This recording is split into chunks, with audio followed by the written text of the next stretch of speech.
Fasting. It's a word that evokes a variety of reactions, isn't it? For some, it brings to mind images of empty plates and growling stomachs, while for others it conjures up a sense of spiritual discipline and devotion. But what does it really mean to fast from a biblical perspective? Today, I want to take you on a journey through the scriptures to uncover the true purpose of fasting, its origins, and how we can approach it in a way that honors God. Let's start with a personal reflection. Have you ever fasted? Think back to your own experiences. What was your motivation? Did you fast out of obedience to God, or was it more about personal desires or societal expectations? These questions are vital as we dive into the topic of fasting. As Christians, our fasting should be rooted in biblical principles, not just influenced by cultural norms or personal agendas. Fasting isn't a new concept. It's been around for centuries. In fact, we can trace its origins back to the Old Testament. The first formal fast is linked to the Day of Atonement, as described in Leviticus 16. The Israelites were commanded to afflict their souls, which we understand to include fasting. It was a way to demonstrate humility and repentance before God. This wasn't just about skipping meals. It was an outward expression of an inner reality, a heartfelt turning back to God. Throughout the Old Testament, we see various reasons for fasting. For instance, in Joel 2:12-13, the prophet calls the people to return to God with fasting, weeping, and mourning. This is a beautiful picture of repentance, a sincere turning away from sin and a longing to reconnect with the Lord. Fasting is about acknowledging our need for God and seeking His face. There are also instances where fasting was a means of seeking guidance or deliverance. Ezra proclaimed a fast in Ezra 8:21-23 to seek God's protection on a difficult journey. Jehoshaphat called for a fast in 2 Chronicles 20 when faced with a vast enemy army, demonstrating that fasting often accompanies urgent prayer in times of crisis. Fasting in the Old Testament wasn't a rigid practice with specific rules on frequency. While the Day of Atonement mandated fasting, other fasts were situational and personal.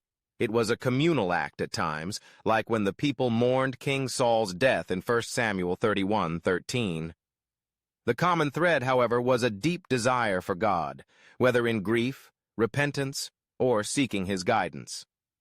Now, let's fast forward to the New Testament and see how Jesus approached fasting. In Matthew 6:16-18, Jesus teaches us that fasting is a deeply personal act of worship. He warns against making it a public display, saying, "When you fast, do not look somber as the hypocrites do." Instead, He encourages us to fast in secret, where only God sees our hearts. This is a significant shift from the outward expressions of fasting in the Old Testament. It's about the condition of our hearts, not the opinions of others. Jesus also modeled fasting during His time on earth.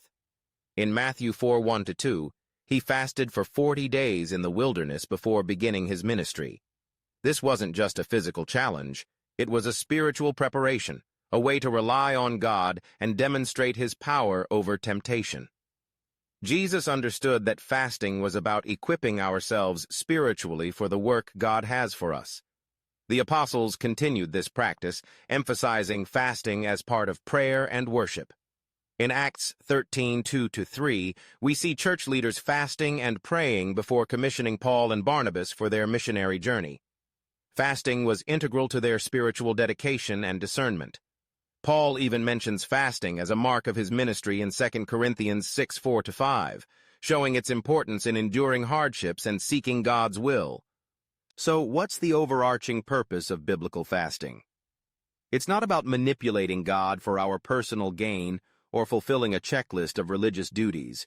Instead, it serves several key purposes: repentance, a heartfelt turning back to God; spiritual renewal, drawing closer to Him and seeking His will; preparation for ministry, equipping ourselves for the work He calls us to; interceding for others, standing in prayer for their needs, and expressing dependence on God, acknowledging that our strength and provision come from Him. Now, Let's take a moment to reflect on modern-day fasting. Many people approach fasting with a transactional mindset, expecting God to grant specific requests in exchange for their sacrifice. While God is gracious and answers prayers, we must be cautious not to turn fasting into a means of manipulation. Instead, it should be an act of worship, surrender, and alignment with His will. Isaiah 58 provides a sobering reminder of what true fasting looks like. God rebukes those who fast with selfish motives, saying, "Is this not the fast that I have chosen? To loose the bonds of wickedness, to undo the heavy burdens, to let the oppressed go free?" True fasting involves righteousness, justice, and care for others. It's a call to action, to reflect God's heart for the marginalized and oppressed. As we wrap up, I want to encourage you to consider your own approach to fasting. The next time you think about fasting, ask yourself, is my fasting rooted in biblical principles? Am I fasting to glorify God or to pursue my own desires? Let's strive to fast in a way that honors God and deepens our relationship with Him.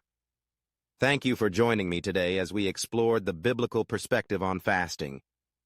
I hope this conversation has been enlightening and encourages you to approach fasting with a renewed heart and purpose. Feel free to share your thoughts or experiences with fasting in the comments below.